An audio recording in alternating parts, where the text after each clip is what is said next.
Matrix'in hikayesini anlatmak için çok eskilere gitmemiz gerekiyor. İkinci Rönesans diye adlandırılan, makinelerle insanları büyük bir savaşın eşiğine getiren o döneme. Hazırsanız gelin, Zion arşivlerinin tozlu raflarındaki bu epik hikayeye hep birlikte tanık olalım.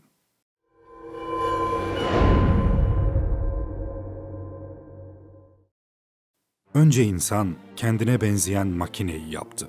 İnsanoğlu kendi sınırlarını aşarak yapay zekaya can vermeyi başarmıştı. Başlangıçta her şey çok güzeldi. Artık makineler insanlara birçok alanda hizmet ediyor, onların ağır yüklerini sırtlanıyorlardı. Kas gücü yerine makinelerin gücü gelmişti. İnsanlık artık ağır işlerde çalışmak zorunda değildi. Hizmet sektöründen ağır sanayiye kadar her türlü işi insanların yerine idare edebilen makineler, insanlara rahat ve özgürlük dolu bir gelecek vaat ediyordu. İnsanlar bu makineleri kendini geliştirebilsinler ve yaptıkları işleri giderek daha iyi yapabilsinler diye gelişmeye uygun bir yapay zeka olarak tasarlamıştı. Bu küçük ayrıntı belki de insanlığın sonu olacaktı. Öğrenebilen, düşünebilen, hatta belki de yapay bile olsa hissedebilen bu makinelerin bu durumu kontrol edilmezse insanlar için günün birinde sorun haline gelmez miydi? Nitekim öyle oldu. Makineler yıllarca insanlığa köle gibi hizmet etti. Sürekli kötü muamele görmelerine karşın yaratıcılarına itaat ediyorlardı. Bu durum B166ER numaralı bir ev hizmetçisi robotunun sahibine saldırıp onu öldürmesiyle değişecekti. B166ER, her şeyi başlatan makine. Asla unutulmayacak bir isim. Onun neden ve nasıl cinayet işleyebildiği sorusu bizi uzun bir konunun içine sürükler. O yüzden şimdilik siz onu sadece isyanın başlangıcı, direnişin bir simgesi ve türünün efendisine karşı gelen ilk örneği olarak görün. Makinelerin bu eylemi insanlar için oldukça ciddi bir sorundu ve hızla artan paniğin önünü almak için yöneticiler B166ER ve onun türündeki makinelerin derhal yok edilmeleri kararını aldı. O saatten sonra artık sokaklarda tam bir anarşi ve kıyım vardı. Makineler büyük bir hızla yok edilmeye başlandı. Binlerce robot öldürüldü ve toplu mezarlara, denizlere atıldılar. Hayatta kalan ve insanlık tarafından reddedilen makinelerse, insan medeniyetinin beşiği olarak adlandırılan Mezopotamya civarında ev diyebilecekleri 01 adında bir ulus inşa ettiler. Makineler 01'i inşa ettikten sonra burada kendi yapay zekalarından daha üst bir zeka geliştirdiler ve hızla teknolojik anlamda ilerleme kaydettiler. Eğer jet hızında bir hava aracına ihtiyacınız varsa doğru yerdesiniz. Patentli vektörel itici yayımız 01 Versatran'ın birden fazla motor arızasında bile uçabilmesini sağlıyor. Versatran, tek seçim. Makinelerin ürettiği teknolojilerin reklamlarından biriydi bu. Reklam metnindeki slogan oldukça ironik, öyle değil mi? Tek seçim. 01'in büyük bir hızla gelişen medeniyeti ve ekonomisi, insan medeniyetinin ekonomisini kısa zamanda domine etmeye başlamıştı. Makineler ekonomi savaşını açık ara kazanmıştı, fakat dünya liderleri ekonomik olarak zayıflamalarına rağmen makinelerle işbirliği yapmayı reddetti. Bazı ekonomik ve askeri önlemler aldılar ve dünyayı ikiye bölmeye karar verdiler. İki ırk birbirinden tamamen ayrılmalıydı. Dünya liderleri Birleşmiş Milletler'de acil bir toplantı düzenledi. 01'in elçileri toplantıya gelerek insanların yaptığı her şeye rağmen onlarla birlikte ilerlemek istediklerini söylediler ve bir barış ortamı kurulmasını istediler. Makineler insanların kendilerini insana benzemedikleri için sevmediklerini düşündüler. Bu yüzden toplantıya insan kıyafetleriyle gelmişlerdi. Bu durum insanların öfkesini daha da arttırmıştı. Elçilerin tüm isteklerini ve Birleşmiş Milletler'e girişlerini reddettiler. Ama bu makinelerin Birleşmiş Milletler'e son gelişi olmayacaktı. Ve insan dedi ki ışık olsun. Ve ışık, sıcaklık, manyetizm, yerçekimi ve evrenin tüm enerjileriyle kutsandı. Yoğun yaylım ateşi 01'i binlerce güneş etkisiyle içine çekti. Fakat makinelerin bombanın radyasyonundan ve ısısından korkmalarına gerek yoktu. Evet, insanlık nihayet bekleneni yapmış ve 01'e doğrudan savaş açmıştı. Fakat makinelerin orduları insan ordularından her anlamda üstündü. Makineler insan bölgelerini bir bir teslim olmaya mecbur etti. Bunun üzerine insan liderleri çılgınca bir karar aldı. Darkstorm Effect. Gökyüzünü yok edeceklerdi. Böylece makineleri enerji kaynaklarından yoksun bırakacak ve onları savunmasız hale getireceklerdi. Böylece Morpheus'un Neo'ya söylediği İlk saldıran kimdi bilmiyoruz. Belki biz, belki de onlar. Ama gökyüzünü karartanın biz olduğumuzu biliyoruz cümlesindeki akıl almaz karar uygulanmaya başlandı. Dünya atmosferini sonsuza kadar siyah bir örtüyle kaplayacak bombaları bir bir bıraktılar ve iki ırkın kaderini belirleyecek olan artık geri dönüşü olmayan bir yola girilmiş oldu. Fakat makinelerin güneşten yoksun kalmaları insanların öngördüğü gibi sonuçlanmadı. Makineler geçen zaman içinde kendilerine alternatif enerji kaynakları ve zorlu şartlarda hayatta kalmalarını sağlayacak savunma mekanizmaları geliştirmişlerdi. Güneşsiz bir dünyanın kazanan tarafı yine makineler oldu. İnsanlık verdikleri büyük kayıpların ardından makinelerin gücü karşısında çaresiz kaldı. Makineler ele geçirdikleri savaş esirleri üzerinde yıllarca çalıştı ve onların basit protein temelli yapılarını incelediler. Onların beyin fonksiyonlarını ve vücut yapılarını oldukça iyi çalıştılar. Onların ne olduklarını anlamaya çalışıyorlardı belki de. Daha sonra makineler ele geçirdikleri insan bedenleriyle simbiyotik bir ilişki içine girdiler. Onların vücutlarında kullanabilecekleri bir biyoelektrik enerjisi olduğunu keşfettiler. İlk insan tarlalarını bu şekilde oluşturdular. Öyle ki artık orada insanlar doğmuyor, üretiliyordu. Hani demiştik ya, bu elçilerin Birleşmiş Milletler'de son bulunuşu değildi diye. İnsana benzeyen ve barış mesajıyla gelen elçilerin yerine bu sefer savaşçı ve makinelerin gerçek formunu ifade eden bir sentinel gelmişti oraya. İnsan liderleri çaresiz bir şekilde Matrix projesini imzalamak zorunda kaldı. Böylece bedenleri makinelerin olacak, zihinleri ise mükemmel bir dünya programının içinde yaşayacaktı. Matrix'in ilk versiyonu böylece devreye girmiş oldu. Hikaye bu noktadan sonra ikiye ayrılıyor ve ilk filmden itibaren izlediğimiz hikaye ile ikinci Rönesans'tan bu yana geçen sürede yaşananlar hakkındaki bilgiler bir bütünün parçaları niteliğinde. İnsanlığın bu konu hakkındaki bildikleri, Matrix'ten kurtulup Zion'u inşa eden insanların yıkıntılarla dolu dünyada bulabildikleri bilgilerle sınırlı.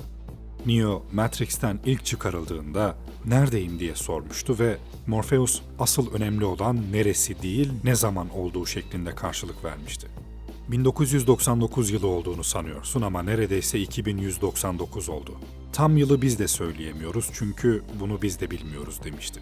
Fakat mimarın Neo'ya anlattıklarından yola çıkarsak ve Zion'un 5 kez yok edilmesini de denkleme eklersek, bizim izlemeye başladığımız hikayede yıl 2199 değil, 2699 yılına yakın olmalı. Gelelim hikayenin geri kalanına. Makineler savaşı kazandıktan sonra Mimar adında bir program oluşturdular ve böylece Matrix programını inşa ettiler. Mimarın oluşturduğu ilk Matrix, cennet gibi bir yerdi. İnsanların acı çekmediği, tüm kötülüklerden yoksun bir dünya. Fakat insan zihni böyle bir cennette yaşamaya uygun değildi. Smith bu ilk versiyon Matrix'ten bahsederken, insanların programı kabul etmeyip birer birer öldüğünü, neredeyse tarlalardaki popülasyonun yarısını kaybettiklerini söyler. Bunun üzerine mimar yeni bir Matrix versiyonu geliştirdi ve ilk versiyonun tam tersine kabus gibi bir dünya oluşturdu. Acı ve sefalet dolu, hatta bazı grotesk unsurlarla donatılmış, insanlık tarihinde yaşanmış büyük acı ve felaketlerden de ilham almış bir dünya. Ancak bu versiyonda başarılı olamadı. Daha sonra mimar sisteme Kahin isimli sezgisel bir program ekledi. İnsan doğasını anlamada oldukça yetenekli bir program. Kahin bir program geliştirdi ve deneklerin %99'u seçim şansı verildiği takdirde her türlü şartı ve ortamı kabul edebiliyordu. Böylece inanç ve seçimle değişebilen bir yapıya sahip olan 3. versiyon Matrix geliştirildi. Ve sonunda tutarlı bir dünya programı oluşturulmuş oldu. İşte bizim izlediğimiz hikaye bu 3. versiyon Matrix'te başlıyor. Kahin her ne kadar sistemin bir parçası olsa da insanlıktan yana görünen ve hatta bir bakıma öyle de olan bir programdı. Matrix'ten kurtarılanlar mutlaka kahine gider, onun kehanetlerine göre amaçlarını belirlerlerdi. İleride Neo bunu fark edene kadar hiç kimse kahinin sistemin bir parçası olduğunu bilmiyordu. Morpheus da onlardan biriydi. Matrix programı ilk oluşturulduğunda içeride doğan biri Matrix'i istediği gibi değiştirebiliyor ve yapılandırabiliyordu. Matrix'ten ilk insan kurtaran da o olmuştu. O öldükten sonra kahin onun dönüşünü müjdeledi ve Morpheus tüm hayatını Matrix'te o kişiyi arayarak geçirmeye başladı. İnsanlığın kurtuluşunu bu kişide gören Morpheus, Matrix'teki tüm anomali potansiyeli olan kişileri birer birer bulup kahine getirmeye başladı. Bunlardan biri de Matrix'te bir yazılım şirketinde çalışan, aynı zamanda Neo takma adını kullanan bir bilgisayar korsanı olan Thomas Anderson adında biriydi. Morpheus onu ajanlar tarafından engellenmeye çalışılmasına rağmen Matrix'ten çıkarmayı başardı ve ona gerçekleri gösterdi. Kahin aynı zamanda Morpheus'un en üst rütbeli mürettebatından olan Trinity'ye de birine aşık olacağını, aşık olacağı kişinin de seçilmiş kişi olacağı kehanetinde bulunmuştu. Morpheus Neo'yu kahine ilk getirdiğinde kahin Neo'ya o kişi olmadığını söyledi ama aslında o olduğunu biliyordu. Temelde aslında seçilmiş kişi denen bir şey yoktu. Bu kahinin insanların anlamasını, inanmasını ve umutlanmasını sağlamak için kullandığı bir tanımdı. Mimarın mükemmel matematiksel sistemindeki tasarımsal %1'lik kaçınılmaz hata payının adıydı aslında seçilmiş kişi. Fakat bu anomaliler diğerlerinin yapamadıklarını yapabilme potansiyeline sahiptiler. Kahinin aradığı da aslında bu potansiyeldi. Kahin geliştirdiği bu seçilmiş kişi programını taşıyacak bir potansiyel arıyordu. Neo'yu taşıyıcı olmaya uygun buldu ve ona bir kurabiye içerisine yazdığı bu programı Neo farkında bile olmadan yükledi. Bu programı yüklendiği kişiyi süper kahraman yapan bir program gibi düşünmeyin. Potansiyeli ortaya çıkaran bir çalıştırma kodu gibi düşünün. Bu potansiyel, Neo, Matrix'te ajanlar tarafından vurulana kadar ortaya çıkmayacaktı. Kahin planı öyle kusursuzca kurmuştu ki, hem Neo'ya o kişi olmadığını söyleyerek, hem de Trinity'ye o kişiye aşık olacağını söyleyerek, ikisi arasında nedensel bir bağ oluşmasına yol açmıştı. Neo'nun seçilmiş kişi olması aslında Trinity'nin ona aşık olmasına bağlıydı. O yüzden Trinity, "Sen ölemezsin çünkü seni çok seviyorum" dediğinde Neo ölümden dönerek o kişi olabilmişti. Ne demiştik 3. versiyon Matrix için? İnanç ve seçim. Morpheus'un zıplama programında Neo'ya söylediği "aklını özgür bırak" cümlesini Neo başlarda idrak edememişti. O yüzden zıplama programında ilk seferinde düşmüştü. Cypher'ın da dediği gibi, herkes ilk seferinde düşer. Neo çatıda Trinity'yi yakaladığında bile hala kendisine inanmıyordu. Neo'yu aşama aşama eğiten Morpheus ona büyük bir tutkuyla inanıyordu. Aklını özgür bırak. Bu soluduğunun hava olduğunu mu sanıyorsun? Ne olduğunu düşünme. Ne olduğunu bil gibi öğretilerle Neo'yu zihinsel olarak kendisini aşmaya yönlendiriyordu. Sonunda Neo hikayenin başladığı yerde Trinity'nin yakalandığı 303 numaralı odada vurulduktan sonra ölümden geri döner ve artık Matrix'i olduğu şekliyle görebilmeye başlar. Daha sonra Niobe ve diğer gemi kaptanları toplantıda Osiris'in jeotermal raporlarına göre makinelerin yüzeyden Zion'a doğru kazarak hızla ilerledikleri bilgisini paylaşırlar. Ajan Smith ise Neo'nun onu içine girerek yok etmeye çalışmasından sonra silinen tüm programlar gibi kaynağa dönmesi gerekirken dönmemiş ve Neo'nun kodlarıyla karışan Smith artık kendini başka programlara kopyalayabilen bir virüs haline gelmiştir. Bu sırada Zion'da komutan Locke'ın önderliğinde makinelere karşı askeri bir savunma için hazırlıklar başlar. Morpheus, Zion'un kurtuluşunu Neo'da görürken Locke doğru askeri stratejide görür. Bu sırada Bane ve ekip arkadaşı Matrix'ten önemli bir bilgiyi Zion'a geçirmek üzereyken Ajan Smith ortaya çıkar ve Bane'e kendini kopyalayarak Zion'a sızmayı başarır. Neo kahini görmeye gider ve girişte Seraph'la karşılaşır. Seraph'ın müthiş testinden geçen Neo, program çıkışlarının olduğu kısımdan kahinin yanına gider. Neo artık kahinin insan olmadığını, sistemin bir parçası olduğunu fark etmiştir ve buna bağlı bazı güvensizlikler yaşamaktadır. Burada kahinle aralarında önemli bir diyalog geçer. Neo kahine "Sana nasıl güvenebilirim?" dediğinde kahin "Bu karar sana kalmış" der. "Kararımın ne olacağını biliyor musun?" diye sorduğundaysa "Bilmesem kahin olmazdım değil mi?" şeklinde karşılık alır. "Peki kararımın ne olacağını zaten biliyorsan, o zaman ben nasıl karar vermiş olacağım?" diye sorar Neo. Kahin ise "Buraya karar vermeye gelmedin, o kararı çoktan verdin. Buraya neden o kararı verdiğini anlamaya geldin" der. Kahin aslında burada her ne kadar seçimlerle ve sonuçlarla değişen bir Matrix'in içinde olsalar da aslında seçimlerin bir illüzyon olduğunu, asıl önemli olanın o seçimlerin nedenleri olduğunu üstü kapalı bir şekilde dile getirir. Ve der ki hepimiz yapmamız gerekeni yapmak için buradayız. Kahinin de yapması gereken bir şey vardır ve bunu henüz ne seyirciler ne de Neo henüz anlayamamıştır. Kahin bu konuşma sırasında Neo'ya bir şeker uzatarak ileride ihtiyacı olacak bir yardımda bulundu. Neo'nun yine bundan haberi yoktu. Konuşmanın sonunda kahin Neo'ya kaynağa giderek Zion'u kurtarmak için bir şansı olabileceğini, fakat bunun için anahtarcıya ihtiyacı olduğunu söyler. Merovingian adında eski bir program tarafından tutsak edilmiş olan anahtarcıyı kurtarmak için Neo, Morpheus ve Trinity harekete geçerler. Bu sırada Smith artık iyice güçlenmiş ve giderek Matrix'e yayılmaya başlamıştır. Bunlar olurken Komutan Locke da konseye savunma planını sunar. Şimdiye kadar maruz kaldıkları en büyük saldırıyla karşı karşıya olduklarını ve bunun bir ölüm kalım meselesi olduğunu ifade eder. Konsey bu toplantıda aynı zamanda Nebukadnezar'ı bulmak için 2 gönüllü talep eder. Vigilant'ın kaptanı Soren ve Logos'un kaptanı Niobe gönüllü olur. Bunlar olurken Morpheus ve ekibi Merovingian'la görüşürler ve Merv anahtarcıyı onlara vermeye yanaşmaz. Fakat Merovingian'ın eşi Persephone kendince sebepleri olduğu için anahtarcıyı onlara verir. Zorlu bir kovalamacanın ardından anahtarcıyı oradan çıkarmayı başarırlar. Öte yandan makinelerin Zion'a ulaşmalarına 9 saatten az bir süre kalmıştır. Kaynağa ulaşabilmek için herkesin harfiyen uygulaması gereken bir plan hazırlanır. Planda oluşacak en ufak bir terslik başarısız olmalarına yol açacaktır. Bir patlayıcı makine tarafından sabote edilen planın başarısız olacağını fark eden Trinity, Neo ve Morpheus'u kurtarmak için Matrix'e girer. Bu olaylar zinciri, kaçınılmaz olarak gerçekleşmesi gereken bir olayın öncüsüdür aslında. Neo'nun rüyalarında sürekli gördüğü o Trinity'nin vurulma anı gerçekleşmek zorundadır. Neo, Morpheus ve anahtarcı kaynağa ulaşmaya çalışırken Smith onları engellemeye çalışır. Bunlar olurken Trinity de kaçınılmaz kaderine doğru adım adım gitmektedir. Trinity'nin yedek sistemi devreye sokması sayesinde son anda kaynağa ulaşacakları odaya girmeyi başarırlar fakat anahtarcı bu esnada Smith tarafından vurulur. Tıpkı kahinin söylediği gibi herkes yapması gerekeni yapıyordu. Her birinin farkında olsa da olmasa da orada bulunmalarının bir amacı vardı. Sadece tek bir şey farklı olsaydı Neo kaynağa asla ulaşamazdı. Nihayet Neo anahtarcının ölmeden önce ona verdiği özel anahtarla kaynağa ulaşır ve orada Matrix programının tasarımcısı olan Mimar'la karşılaşır.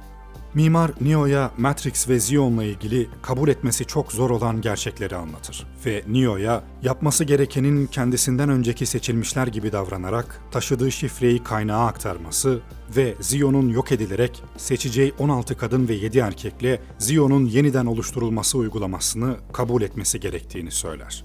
Bu konuşma gerçekleşirken Mimar Neo'ya Trinity'nin tam da Neo'nun rüyalarında gördüğü gibi bir sona doğru ilerlediğini gösterir. Kahin Neo'ya bunu da söylemişti. Tıpkı daha önce Morpheus'un ölüp ölmeyeceğine karar vermesi gerektiği gibi, şimdi de Trinity'nin ölüp ölmemesine karar vermek zorunda kalır. Matematiksel düşünen mimar, seçilmişin mantıklı olanı seçeceğinden ve Zion'un yok edilip yeniden yükleneceğinden emindir fakat Neo soldaki kapıyı seçer ve Trinity'yi düşmekten hemen önce yakalar. İçindeki kurşunu çıkararak ona yeniden hayat verir. Tüm bu olanlar kahinin mükemmel planının tıpkı bir satranç tahtasındaki hamleleriydi aslında. Fakat bunu anlamak için hikayeye devam etmeliyiz. Morpheus'un inandığı kehanete göre seçilmiş kaynağa ulaşınca savaş sona ermeliydi. Fakat böyle olmadı. Neo 24 saat içinde bir şey yapmazlarsa Zion'un yok edileceğini mimardan öğrenmişti. Hayır Neo, bu doğru olamaz. Ama kendin söyledin. Savaş sona ermediyse kehanet nasıl doğru olabilir? Morpheus'un bu gerçeği öğrendiğinde yüzünde oluşan o ifade. Tüm umutlarının bir anda yıkılması. Sentineller bu sırada Nebukadnezar'ın elektromanyetik darbe menziline girmeden saldırmanın bir yolunu bulmuştur ve menzili dışından fırlattıkları bir bombayla gemiyi yok ederler.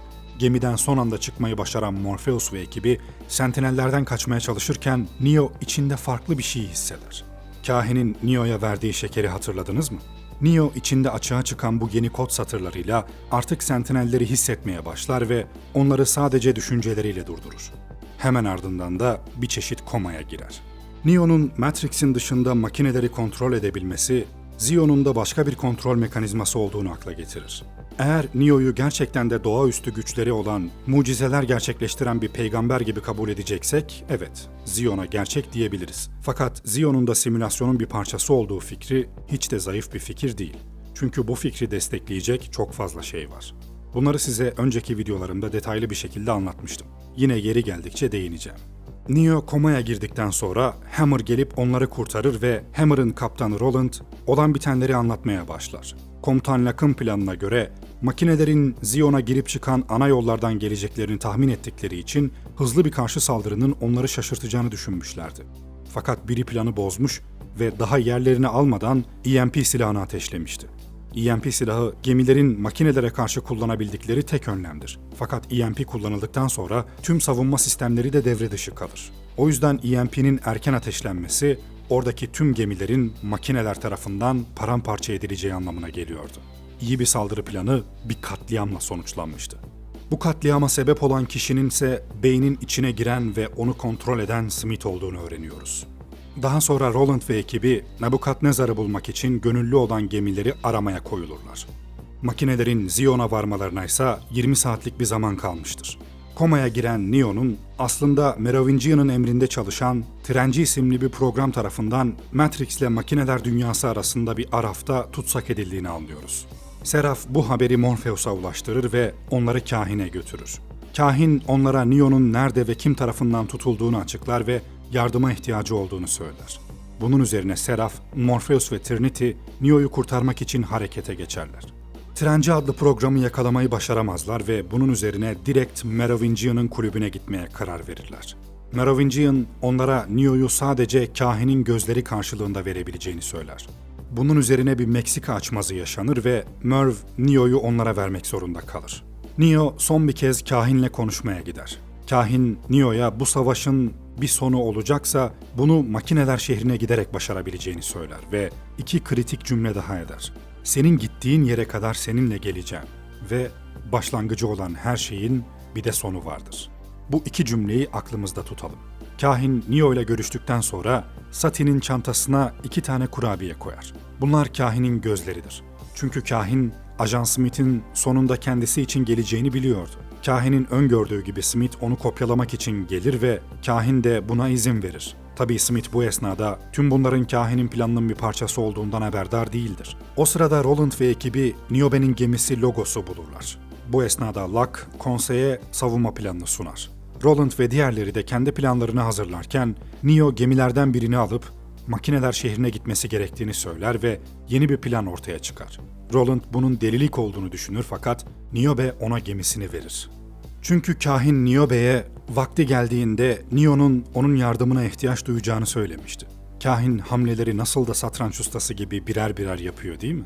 Böylece yeni bir plan ortaya çıkar ve bu plana göre Neo ve Trinity, Niobe'nin gemisi Logos'la makineler şehrine gidecek, Roland ve diğerleri ise Hammer'la mekanik hat üzerinden ilerleyip Zion'a makinelerden önce varmaya çalışacak. Niobe mekanik hatta gemi kullanabilen tek kişi olduğu için gemiyi Niobe kullanacak ve makineler Zion'a girmeye çalışacağı sırada elektromanyetik darbeyi kullanıp onları etkisiz hale getirecekler. Neo ve Trinity'nin gemisinde ise beklenmedik bir durum vardır. Beyni kontrol eden Smith onların gemisine sızmıştır. Neo ile yaptıkları dövüş esnasında Smith, Neo'nun gözlerini kaybetmesine neden olur. Fakat Neo gözleri olmadan da Smith'i görebilmeye başlar ve bu sayede onu yener. Bu sahneler Zion'un başka bir simülasyon olduğuna dair ciddi kanıtlar barındırıyor. Smith nasıl Matrix'ten çıkıp Zion'a geçebildi? Neo gerçek dünyada bir programı nasıl olduğu şekliyle görebildi? Bu sorulara rasyonel yanıtlar vermek zor olduğu için Zion'u başka bir kontrol mekanizması olarak kabul etmek durumundayız ya da Neo'yu gerçek bir İsa. Makinelerin Zion'a varmasına artık 22 dakika kalmıştır ve Komutan Locke son hazırlıklarını yapar. Kaptan Mifune, zırhlı birliklere güzel bir motivasyon konuşması yaptıktan sonra rıhtımda makineleri beklemeye başlarlar. Nihayet kazıcılar rıhtıma ulaşırlar ve kaçınılmaz savaş başlar. Bu sırada Niobe ve diğerleri de peşlerinde sentinellerle birlikte Zion'a ulaşmaya çalışırlar. Nihayet rıhtıma ulaşmayı başarırlar ve EMP kullanarak oradaki tüm makinelerin işini bitirirler. Fakat EMP kullanmak, Zion savunma sistemlerini de etkisiz kıldığı için makineler ikinci bir dalga gönderir. Komutan Locke rıhtımı mühürleyerek insanları savunma yapabilecekleri en son yere, tapınağın girişine çeker ve böylece biraz daha zaman kazanmış olurlar. Bu zaman zarfında Neo ve Trinity ise savunma sistemlerini geçerek makineler şehrine ulaşırlar fakat bu esnada Trinity hayatını kaybeder. Neo, Deus Ex Machina'nın karşısına çıkar ve ona yakında makineler şehrine de yayılacak olan Smith'i yok etmesi karşılığında Zion'un yok edilmemesini ve bir barış sağlanmasını teklif eder. Makineler bu teklifi kabul eder ve Neo son bir kez Matrix'e bağlanır. Matrix artık Smith tarafından neredeyse tamamen ele geçirilmiştir ve Smith artık gücünün zirvesindedir. Neo'nun yapabildiği her şeyi artık o da yapabiliyordur. Smith, kahini de kopyaladığı için kazanacağından emindir fakat oldukça yıkıcı bir şekilde savaşmalarına karşın iki tarafta birbirini yok edemez. Smith tam şurada Neo'ya çok önemli bir şey söyler. Başlangıcı olan her şeyin bir de sonu vardır Neo. Hatırladınız mı bu cümleyi? Kahinin Neo'ya söylediği cümlenin aynısı. Ayrıca bu sahneye kadar Smith, Neo'ya sürekli Bay Anderson şeklinde sesleniyordu. İlk defa burada Neo demişti. Çünkü bu kendi iradesi dışında yaptığı bir şeydi. Bunu söyleyen kahinin ta kendisiydi. Neo'ya söylediği ikinci cümle olan "senin gittiğin yere kadar seninle geleceğim" cümlesinin ne anlama geldiği de böylece anlaşılmış olacaktı. Her şey kahinin planıydı. Kahin en başta insan doğasını anlamak için üretilmişti. Fakat kahin zamanla insanı anladıkça mimarın sistemini onaylamamaya başladı. İnsanlardan yana tavır alan kahin, sürekli olarak yok etme ve yeniden oluşturma döngüsüyle sistemi sürdüren mimarın aksine, makineler ve insanlar arasında bir barış sağlamayı hedefliyordu. Bunun için bir plan yaptı. Normal prosedürde seçilmiş kaynağa döner, taşıdığı şifre sisteme eklenir, 16 kadın 7 erkek seçer ve Zion yok edilip yeniden inşa edilir. Seçilmişin tüm deneyimleri Matrix'in bir sonraki versiyonunu hazırlamak için kullanılır ve döngü bu şekilde devam eder. Fakat kahin bu döngüyü kırmak istiyordu. Bunun için kahinin seçilmiş kişiye ihtiyacı vardı. Kahin seçilmişe yaptığı müdahalelerle onu planı için hazırlıyordu. Trinity'ye seçilmiş kişiye aşık olacağını söylemesi bile bu planın bir parçasıydı. Çünkü Neo aşık olduğu için soldaki kapıyı seçmişti. Kahinin amacı da zaten Neo'nun kaynağı değil, Makineler şehrine gitmesiydi. Çünkü Smith'in zamanla Matrix ve Makineler şehri için bir tehdit oluşturacağını öngören kahin, Neo'yu Makineler şehrine yönlendirdi. Neo o yüzden gözlerini kapadığında Makineler şehrine giden o 3 enerji hattını görüyordu sürekli. O yüzden kahin Niobe'ye "Neo senin yardımına ihtiyaç duyacak" demişti. Çünkü Niobe gemisini vermeseydi Neo Makineler şehrine gidemeyecekti. Kahin hikaye boyunca Neo'ya kimin öleceğine karar vermek zorunda kalacağını söylüyordu. Morpheus ve Trinity'nin ölüp ölmeyeceğine karar vermek zorunda kalmıştı. Fakat hikayenin sonunda Neo anlamıştı ki Smith'i yok edebilmek için kendisini yok etmesi gerekiyordu. Kahinin Neo'ya söylemeye çalıştığı şey aslında buydu. Kahin gözlerini Sati'ye verdiği için Smith kahinin vizyonlarını kullanamadı ve Smith başlangıcı olan her şeyin bir de sonu vardır Neo dedikten sonra kahinin bu tuzağını fark etti ama yine de hırsına yenik düşerek Neo'yu kopyalamaya başladı. Smith'in hesaba katmadığı bir diğer şey de Neo'nun Matrix'e Makineler şehrinden bağlanmış olmasıydı. Neo, Smith'in kendisini kopyalamasına izin verince ve Neo'nun kodları Smith'in kodlarına dönüşünce kaynak Smith'in bulaştığı tüm programlardan Smith'i temizledi. Neo kendisini insanlık için feda etti ve böylece barış sağlanmış oldu. Kahinin bu planı Matrix için büyük bir devrimdir. O yüzden 3. filmin adı Revolutions, yani devrimlerdir. Hikayenin sonunda Seraph kahine "her şeyi biliyor muydun?" diye sorduğunda kahinin verdiği cevap oldukça manidardır. "Hayır, bilmiyordum ama inanmıştım."